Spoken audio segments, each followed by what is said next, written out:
శరీరానికి తప్ప తనకి విలువ ఇవ్వడు అని అంటోంది లక్ష్మి. తన భర్త దృష్టిలో భార్య అంటే కేవలం ఒక బొమ్మ లాంటిదే తప్ప మరొకటి కాదు అని ఘోషిస్తోంది. అసలు తనకొచ్చినటువంటి సమస్య ఏంటి? ఎలాంటి న్యాయం కావాలి అని కోరుకుంటుందో తన్నే అడిగి తెలుసుకుందాం. ఈ కార్యక్రమంలో మనతో పాటు ఉన్నారు ప్రముఖ హైకోర్టు అడ్వకేట్ రమ్యాకుల గారు. నమస్తే మేడం. నమస్తే అండి. ప్రముఖ సైకియాట్రిస్ట్ డాక్టర్ కళ్యాణ్ చక్రవర్తి గారు. నమస్తే సార్. లక్ష్మి గారు ఒక సమస్యతో ఇక్కడి వరకు వచ్చారు. అసలు తన సమస్య ఏంటనేది అడిగి తెలుసుకుందాం. నమస్తే అండి లక్ష్మి గారు. చెప్పండమ్మా, ఎక్కడి నుంచి వస్తున్నారు? కృష్ణానగర్ నుంచి. ఆ? కృష్ణానగర్ నుంచి. ఓకే, ఏం చేస్తూ ఉంటారు? కూలి పని చేస్తాం. కూలి పని చేస్తూ ఉంటారు. ఏంటమ్మా ఇక్కడ రావడానికి ఏంటి మీ సమస్య? మా ఆయన రోజు తాగి కొడుతున్నాడు మేడం, ఒకసారి అడుగుతారని తీసుకొచ్చాము. ఇది తాగు కొడుతున్నావా లేదా అని అడగాల? లేదు మేడం, చాలా హింస పెడుతున్నాడు తాగి, అట్లా ఇట్లా పిచ్చి పిచ్చిగా చేస్తున్నాడు అన్ని. పిల్లల ముంగలే. ఎన్ని ఇయర్స్ అయింది మ్యారేజ్? 10 ఏళ్ళు అవుతుంది మేడం. 10 ఏళ్ళు. పిల్లలు ఎంతమంది? 2 పిల్లలు. 2 పిల్లలు. సో ఫస్ట్ నుంచి అలాగే ఉన్నాడా లేదా ఈ మధ్యనే? ఈ మధ్యలో అలా మారాడు మేడం. ఈ మధ్యలోనే. ఎందుకు అలా చేస్తున్నావు అడిగావా? అడిగాను మేడం, ఏదేదో పిచ్చి పిచ్చిగా మాట్లాడతాడు, ఏదో 6 అది ఇది ఏదేదో చెప్తాడు, నాకు అంత అర్థం కావట్లేదు. ఏదేదో చెప్తాడు మేడం, బెడ్రూమ్ లో వచ్చి నువ్వు అలాగ ఉండట్లేదు, నువ్వు ఇలాగ ఉండట్లేదు నాతోటి, అట్లా ఇట్లా అని పిచ్చి పిచ్చిగా మాట్లాడుతున్నాడు. ఇప్పుడు ఈ మధ్య కొత్తగా స్టార్ట్ అయింది ఇదంతా? ఎన్నేళ్ళ నుంచి? దగ్గర ఒక సంవత్సరం అట్లా అవుతుంది. సంవత్సరం నుంచి ఇలా అవుతుంది. మీ ఇంట్లో అత్త మావయ్య గానీ ఎవరైనా ఉంటారా? అందరు ఊర్లో ఉంటారు. మరి వాళ్ళకి ఏమైనా చెప్పావా ఇలా ఇబ్బంది పడుతున్నాడు అని చెప్పేసి? తాగుడు మానిపించు, నీ వల్ల అవుతుంది తాగుడు మానిపించు అంటున్నారు. ఓహో, రిటర్న్ నిన్నే అంటున్నారా? మీ అమ్మ నాన్నకు చెప్పావా పోనీ? చెప్పలేదు మేడం, మా అమ్మ నాన్నకి చెప్పలేదు, మా అత్త మామకి చెప్పా.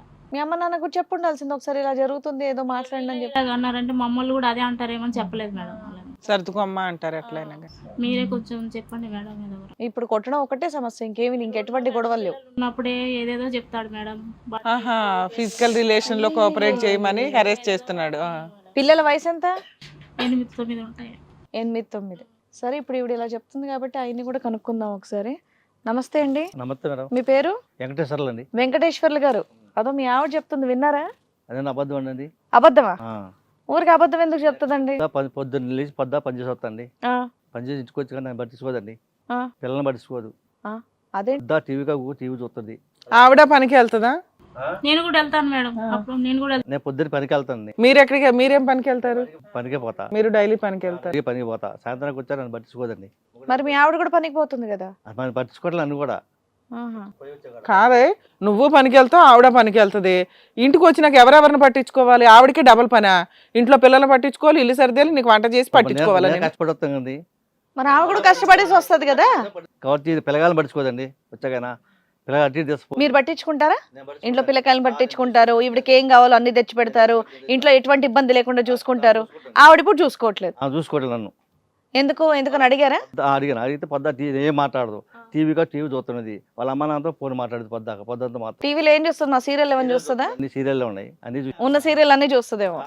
అలా చూడకమ్మా, ఇప్పటి నుంచి 6:30కు వచ్చే సీరియలే చూడు ఈ టీవీలో. మేడం ఖాళీగా ఉన్నప్పుడే చూస్తాను మేడం, పనికి వెళ్తాను కదా, నేను ఎప్పుడు చూస్తాను సీరియల్? ఖాళీగా ఉన్నప్పుడే చూస్తాను. వాళ్ళ అమ్మ నాన్నతో పొద్దు ఫోన్ మాట్లాడదండి.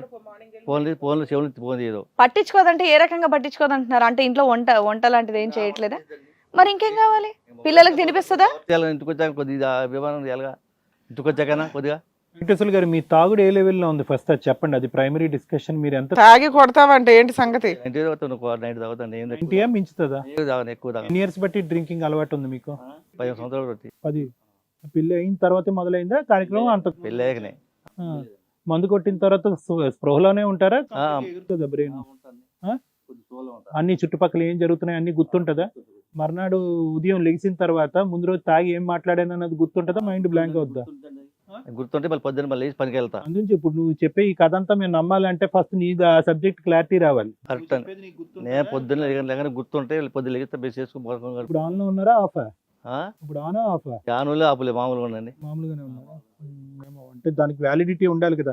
మరి తాగిన తర్వాత మీరు ఎలా ప్రవర్తిస్తున్నారు అనేటటువంటిది మాకు ఎలా అర్థమవుతుంది? ఇప్పుడు ఒక ఆడపిల్ల బయటకు వచ్చి 15 సంవత్సరాలు పెళ్ళి అయిన తర్వాత మగాడు వచ్చి తాగి నన్ను ఈ విధంగా శారీరకంగా హింస పెట్టి సెక్షువల్గా ఇబ్బంది పెడుతున్నాడు, పిల్లలు అనేటటువంటిది చూడకుండా మాట్లాడుతున్నాడంటే ఎంత ఎంత భయంకరమైనటువంటి అనుభవం ఉంటే కనుక ఈ రోజు ఇలా పబ్లిక్ ప్లాట్ఫామ్కి వచ్చి ఆవిడ ఎలా మాట్లాడుతుంది అంటే అందులో నిజం ఉన్నట్టే కదా.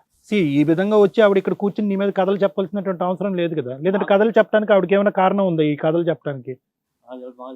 ఆవిడ మంచి ఆవిడేనా? మా ఉద్దేశం మాది కూడా అదే మీ ఉద్దేశం ఏంటి? సార్ మీరు కాస్త నిదానంగా మాట్లాడండి, పదాలు అర్థం కావట్లేదు. తాగటం కరెక్టే, తాగిన తర్వాత ఆవిడతో అలా శారీరకంగా వ్యవహరించడం అనేటటువంటిది కరెక్టా రాంగా, లేదంటే మీకు గుర్తులేదా? అది గుర్తులేదండి అది. సో గుర్తులేని సబ్జెక్ట్ గురించి మీరు మాట్లాడలేరు. ఆవిడ తాగట్లేదు కాబట్టి మీరు ఏం చేస్తున్నారు అనేది ఆవిడకి బాగా గుర్తుంది కాబట్టి మీరు తాగిన తర్వాత అలా వ్యవహరిస్తున్నారు అనేది ఆవిడ పాయింట్ క్లియర్, కరెక్ట్ అనమాట. మరి అది తప్పా ఒప్పా? అది తప్పండి. మరి అదే ఆవిడ అక్కడ చెప్పుకొచ్చింది, ఆవిడకి ఇబ్బందే అది. నాకు ఇంటికి కొద్దిగా మొగడం గవర్తెలు కానీ సాయంత్రం పూట పొద్దుగా అసలు మీకు ఏమీ గుర్తే ఉండట్లేదు కదండి, ఆవిడ గౌరవిస్తుందో లేదో మీకు ఎలా తెలుస్తుంది? పిల్లగాని పడుచుకోపోదు, నన్ను పడుచుకోవద్దు, పక్క ఏదో ఏమేదో అవన్నీ గుర్తున్నాయా? అవన్నీ గుర్తున్నాయా? గుర్తు పక్క పక్క నొలకమ్మ మంచం అనుకుంటాను నేను వచ్చి. మరి తెల్లపోతే అట్ట పడుకో అట్లా లేచి పల్లి సో నీకు అన్ని గుర్తే. బాక్స్ క్యారేజ్ కూడా కడదు మాకు. అమ్మ లక్ష్మి, తాగిన తర్వాత స్పృహ ఉంటుందా ఉండదు? ఒంటి మీద మాట మీద కాదు, ఇప్పుడు మాట్లాడిన పొద్దున గుర్తుండే సార్. అది ఓకే, కానీ ప్రవర్తన మీద అదుపు కానీ ఉంటుంది. వీళ్ళు బాగుంటారు, నీకంటే వాళ్ళు బాగుంటారు, ఏదేదో అంటాడు. ఇక వీళ్ళు మనసులో ఉన్నాయని బయటకు వచ్చేస్తున్నాయి ఆ టైంలో. బయటకు వచ్చేస్తది.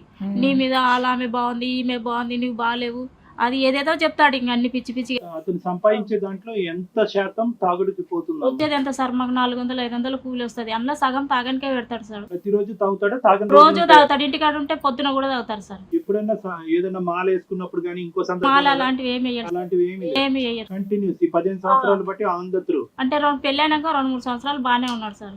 ఇక అప్పటి నుంచి తాగడం మొదలు పెట్టాడు. కొట్టడం మాత్రం ఈ 1 year నుంచి. సో తాగనటువంటి వెంకటేశ్వర్లు ఎలా ఉంటాడో ఈ రోజు లక్ష్మికి తెలియదు, అంతే కదా? అవును సార్. ఏం ఇంటికి వచ్చిన తర్వాత నువ్వేం పట్టించుకోవట మరి దాని సంగతి నేను ఏంటి? కూడా పనికి వెళ్ళి వస్తాను మేడం అప్పుడప్పుడు. ఎప్పుడు అంటే ఇంకా ఏమో పొద్దున పోతాం, మేము సాయంత్రం వస్తాం. వచ్చి ఇంట్లో పిల్లలకు వంట చేసుకొని అది ఇది చూసుకునేసరికి టైం పడుతుంది. ఆయన కూడా నేను అదే చెప్తా, నువ్వు నేను కలిసి చేసుకుంటే తొందరగా అయిపోద్ది అంటే ఆయన కోపం వస్తుంది. అదే. ఆయన ఆల్రెడీ నువ్వు ఎప్పుడు పని చేస్తావని ఎక్స్పెక్ట్ చేస్తున్నాడు. నువ్వేమో వచ్చి ఇంట్లో పని చేసుకోవడానికే పిల్లలు సరిపోతుంది. ఉన్నారు కదా మేడం, చూసుకోవాలి కదా, వాళ్ళకు అన్నం వండి పెట్టాలి, అది ఇది చేసి పెట్టాలి కదా. ఇప్పుడు ఈ తాగుడు అనేటటువంటి ఒక వ్యవహారం తీసేస్తే కనుక వెంకటేశ్వర్లు మంచి వ్యక్తేనమ్మా? ఇప్పటికైతే మంచోడు, తాగడం మానిపించాలేదు సార్. అది కాదు, ఆ మత్తులో ఉన్నప్పుడే ఈ ప్రవర్తన. మత్తు లేదు సార్, లేనప్పుడు పొద్దున నువ్వు ఇంట్లో ఉంటే ఇంకా పొద్దున తాగడమే ఇక. రోజంతా అదే చెప్తున్నారు, తాగడం వల్లే మీ ఆయన ఇలా ప్రవర్తిస్తున్నాడు. తాగడం లేకపోతే బానే ఉంటాడు. అది ఇన్ని ఇయర్స్ నుంచి తాగుతున్నాడు కదా, మరి ఏమైనా ఆర్గాన్స్ డ్యామేజ్ అయినాయా లోపల? ఏమో మేడం, అప్పుడప్పుడు ఫీవర్ వస్తుంది, తగ్గిపోద్ది. నేను ఫీవర్ వస్తుంది, తగ్గిపోద్ది, దగ్గు వస్తుంది, తగ్గిపోద్ది అంతే. నేనేం చూపించట్లేదు మేడం. కాదు, ఎక్కడ చూపెట్టట్లేదు, అతను కూడా పోయి చూపెట్టలేదు. ఏం పెద్ద అనారోగ్యాలు రాలేదుగా వీళ్ళకి, అందుకని తెలియట్లా. ఎంత ఉంటది ఇప్పుడు వయసు ఎంత సార్ మీరు వెంకటేశ్వర్లు గారు సుమారుగా? 45 అండి. 15 ఏళ్ల నుంచి తాగుతున్నారు. లోపల ఆర్గాన్స్ అన్ని డొక్కైపోయి ఉంటాయి, చూసుకోవాలా. మీరు అంత పిచ్చి పిచ్చిగా తాగి వచ్చి తన్నులు భార్యను కొట్టుకుంటూ కూర్చుంటే ఎట్లాగా? మరి మగని పడుచుకోకపోతే ఏం చేస్తాం సార్? అదేదో సార్ చెప్తారు, ఉండండి. అయితే మీ వల్ల ఎంత ప్రాబ్లం ఉందని సార్ చెప్తారు.